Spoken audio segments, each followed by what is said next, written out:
Nous allons justement aborder cette thématique du gaspillage avec nos invités. Juste avant, j'aimerais quand même attirer votre attention sur le fait que eh bien, vous êtes en train de nous regarder sur YouTube et vous avez la possibilité de réagir à tout ce qui sera dit, de nous envoyer les questions. Et puis vous voyez, moi j'ai mon petit téléphone, on me transmet les questions sur mon téléphone. Donc n'hésitez pas, lâchez-vous, posez toutes les questions qui vous passent par la tête et moi je me ferai votre porte-parole. Le gaspillage, donc, on l'aborde avec vous, Ludovic Lecoeur. Bonjour. Bonjour. Vous êtes responsable de la restauration collective de Blainville-sur-Orne. C'est ça. Et vous, Morgane Jacob, vous travaillez au Civedac et vous êtes chargé de la prévention des déchets au Civedac, un organisme qui, justement, est très attaché au fait qu'on fasse attention à notre gaspillage. Oui, tout à fait. C'est le syndicat de traitement des déchets de l'agglomération caennaise. Alors, lorsque l'on aborde le gaspillage, forcément, on pense à tout ce que nous mettons dans nos poubelles. Et que dit la réglementation, cette loi Egalim, à ce sujet? Alors, j'avais préparé un petit Il y a récapitulatif. Elles vont arriver, vos diapos. Voilà. Alors, la réglementation, en ce qui concerne les biodéchets, donc quand on parle gaspillage alimentaire, on parle biodéchets en particulier. Donc, les biodéchets, ça inclut tous les déchets qui sont biodégradables, donc déchets alimentaires, de cuisine, restes de repas, mais aussi les déchets de jardin. Donc là, on n'est pas sur le gaspillage alimentaire. Et depuis le 1er janvier 2016, les producteurs de plus de 10 tonnes de biodéchets par an doivent assurer le tri à la source de ces biodéchets. Ça veut dire qu'ils ne doivent pas normalement le mettre dans leurs poubelles noires qui vont partir ensuite à l'incinération. Ils doivent vraiment les trier à part. À partir de 2023, ce seuil sera abaissé à 5 tonnes par an. Donc, par exemple, pour un restaurant scolaire, c'est l'équivalent d'un restaurant qui a 275 repas par jour dans l'année. Et c'est donc dans ce cadre-là que la loi Egalim vient nous aider à résoudre cette question du gaspillage. C'est parce qu'en 2023, le seuil diminue, c'est ça? Alors, est-ce que c'est lié exactement? Enfin, tout a un lien, en fait, effectivement, mais avec la loi Egalim, il y a une obligation de diagnostic de gaspillage alimentaire et de mise en place d'actions pour réduire ce gaspillage. Alors, des actions pour réduire le gaspillage, vous, Ludovic, vous en avez mis quelques-unes, parce que, alors, à Blainville-sur-Orne, au départ, on gaspillait beaucoup. Alors, je ne pense pas que ce soit qu'à Blainville-sur-Orne, mais effectivement, on gaspillait beaucoup et en plus, on ne se rendait pas vraiment compte de ce qu'on gaspillait, quoi. On travaillait par habitude et il a fallu qu'il y ait des organismes qui viennent nous voir, le Crépan, le Civedac notamment, parce qu'on a mis en place des composteurs. Quelle était la situation au départ? On va juste la décrire déjà. Écoutez, on cuisinait, oui. Sans trop regarder ce qu'on faisait. On servait des plats, on servait directement, les dames servaient au chariot. Donc c'était à l'appétit de l'enfant, mais parfois c'était gaspillé parce que l'enfant... Il a les yeux plus grands que le ventre. Et voilà, on connaît tout ça. Et donc il a fallu faire un diagnostic. Alors ça a commencé en 2012, donc on a... Forcément, avec ça, on n'a pas entendu la loi Egalim. Mais ça a commencé en 2012 avec, je vous disais, la visite du Civedac pour mettre en place le composteur au niveau des épluchures de nos productions. Et après, on a eu la visite du Crépan aussi qui nous a permis de travailler sur le gaspillage. Alors, quand le Crépan est arrivé, quel constat il fait? On fait un état des lieux déjà pour savoir où on en est. Et puis, alors, c'était énorme. Je pourrais citer des exemples, mais on cuisait, par exemple, des pâtes. On cuisait 3 kilos de plus qu'il n'aurait fallu. Alors, 3 kilos de pâtes en sec.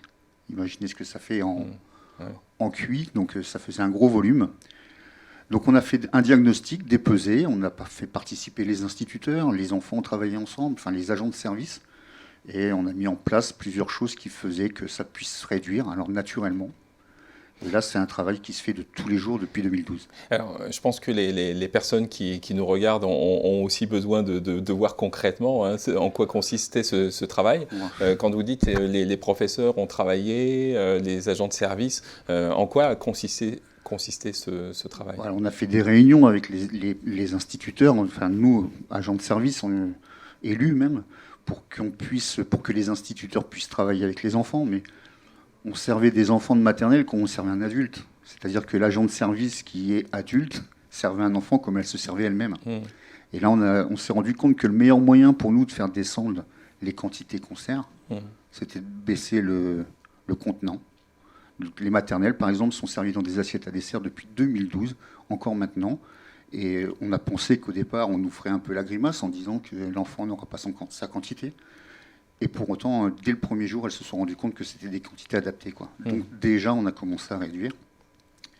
D'autres exemples, comme le pain qu'on mettait une fois que l'enfant était servi au niveau de son entrée, parce que, et ça c'est pas que pour l'enfant, mais quand on va au restaurant, la première chose qu'on attaque, c'est la corbeille de pain.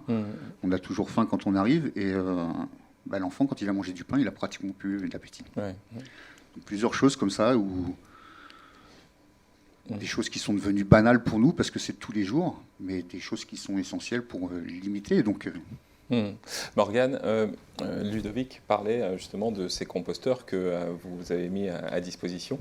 L'objectif de ces composteurs, bon, alors bien sûr, c'est de récupérer des épluchures, ce genre de choses, mais est-ce que c'est aussi de donner une idée de tout ce qu'on consomme, d'avoir une pesée, de se dire, il y a quelque chose qui ne va pas ?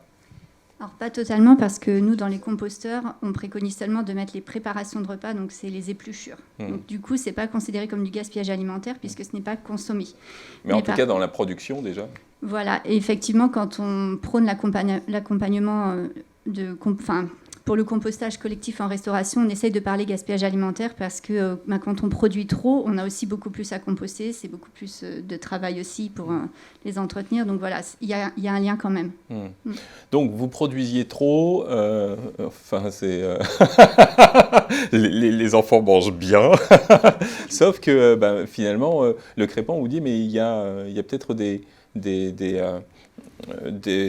réductions que l'on peut faire et sans affamer les enfants, et tout le monde s'y retrouvera. Alors comment ça s'est mis en place au fur et à mesure ? Nous on a travaillé sur les quantités, mais pour d'abord travailler on a d'abord la quantité, on privilégie d'abord la qualité, et ensuite on voit vis-à-vis de la quantité, parce que on peut servir un steak à un enfant, mais s'il est de mauvaise qualité, il ne mangera pas. Déjà, entièrement, il ne mangera pas. Donc, on peut mettre un plus petit grammage, mais en avoir un de qualité. Nous, on préfère privilégier la qualité d'abord. Mais vous disiez qu'il y a eu des réunions avec les agents de service, mais j'imagine les cuisiniers. C'est quelque part, vous leur disiez, non, mais votre pratique là que vous avez depuis un certain nombre d'années, c'est pas du tout la bonne. Il fallait donc leur faire entendre ce message. Ça a été simple. Non, d'abord, moi je suis le cuisinier d'abord. Donc j'ai déjà vu cette réalité-là moi-même, mais ça a été simple en fait. Oui, je vous dis ça, mais ça a été simple parce que, comme je vous l'ai expliqué tout à l'heure, quand on a demandé à un agent de service de réduire le contenant, elle a trouvé cette action logique tout à fait. Quand on a demandé à un cuisinier de peser la quantité de ce qu'il allait servir, il a trouvé ça tout à fait logique aussi. Et ça, c'est du gaspillage qu'on a vite limité nous-mêmes, déjà avant la prise du repas. Une fois que vous avez mis tout ça en place, que vous avez donc réduit les portions, quel est le résultat ? Vous faites des économies ? Alors, on fait des économies, je pense quand même, puisque moi j'ai réussi à ce que le budget qui était alloué à la restauration, enfin en tout cas tout ce qui est pour matières premières, ça a été longtemps sans être augmenté. On l'a fait augmenter avec les effectifs qui évoluaient. Ça a été aussi une satisfaction personnelle, quoi. C'est-à-dire que moins on jette, c'est la satisfaction du cuisinier, c'est que c'est accepté par l'enfant. On voyait dans le petit spot les enfants encore des épinards, jamais on en met 2 fois de suite. C'est même déjà rare quand on en met 2 fois dans un trimestre, je dirais, mais ça, il faut les faire manger aussi. Et c'est le challenge de chacun des cuisiniers. En fait, notre travail à nous, c'est de donner du plaisir. Et c'est pas de donner à la poubelle, quoi, tout simplement. Donc, je la repose quand même différemment la question. Sur le plan financier, est-ce que vous notez une différence ? Est-ce que finalement, ça vous a permis d'en faire plus avec moins ? Ouais, ça permet d'en faire plus avec moins, oui, c'est possible, de toute façon, parce que je vous dis, au niveau... la loi Egalim, comme vous le savez, on va parler de produits de qualité maintenant, on parle de produits labels, de produits bio. Quand on arrive à garder le même budget avec des produits de qualité, c'est déjà faire plus. D'accord. Avec moins, à mon avis, quoi. Est-ce que vous aussi, vous utilisez des produits de proximité ? On travaille avec un maraîcher qui est à Luc-sur-Mer, on a travaillé le yaourt aussi, j'entendais le yaourt, Madame Boga qui en parlait, mais nous, avec Douville-en-Auge, on travaillait sur un yaourt fermier. Je fais du poulet bio aussi en local, puisqu'il est de l'Orne, enfin même du côté d'Alençon. Donc oui, on travaille la loi Egalim, tout simplement.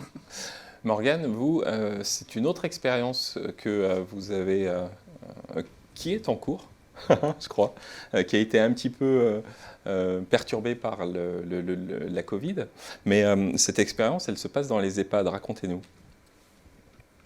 Alors, oui, en fait, le Civedac a essayé de travailler avec différentes cibles sur le gaspillage alimentaire. Donc, effectivement, on a accompagné des écoles il y a quelques années avec le Crépan. On a accompagné des écoles encore l'année dernière avec 2 services civiques qui n'ont pas pu terminer à cause du Covid. Et effectivement, on avait depuis 2 ans un programme pour accompagner une vingtaine d'EHPAD sur le territoire du Civedac dans la réduction du gaspillage alimentaire. On a réussi seulement à engager 9 EHPAD, donc c'est un public assez difficile à mobiliser et le Covid n'a pas simplifié les choses puisque depuis un an... Pourquoi les EHPAD en particulier? Vous aviez noté là qu'il y avait un sujet En fait, il y a toutes les cibles de restauration collective sont intéressantes à démarcher parce que, voilà, il y a vraiment un gros gaspillage. On a encore 7% de nos poubelles qui partent à l'incinération qui sont du gaspillage alimentaire, donc c'est 20 kilos à peu près par habitant par an. Et les EHPAD, c'était une cible qu'on n'avait jamais abordée, en fait. Ouais. Donc voilà, on a voulu travailler avec eux et le Crépan, mais avec la crise du Covid, en fait, on n'a pas pu finaliser l'action, puisqu'ils ils commencent juste à revenir à la normale en termes de restauration dans les restaurants pour faire des pesées, pour voir si la mise en place d'action a eu de l'effet. Est-ce qu'on vous a accueilli aisément? Est-ce qu'on a vu d'un bon œil votre action? Alors, les EHPAD qui se sont engagés, on a eu des retours positifs. Ils ont apprécié l'accompagnement. Donc, c'est surtout le Crépan qui a été en contact avec eux. Ça leur a permis vraiment de repenser leur manière de cuisiner, de travailler aussi. En fait, c'est un côté multi-acteurs. C'est pas seulement les personnes dans la cuisine qui sont impliquées sur la réduction du gaspillage. Donc, on a eu des retours positifs. Après, la difficulté qu'on a eue, c'est vraiment de réussir à engager les EHPAD. Voilà. Ça veut dire que vous avez noté un frein psychologique?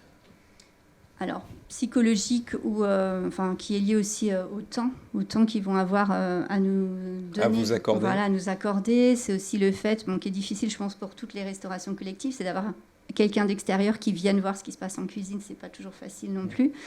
Il y a aussi des changements réguliers de directeurs dans les EHPAD, donc une action qui va être engagée va finalement être arrêtée. Il y a plein de circonstances qui font que ça a été peut-être un petit peu compliqué.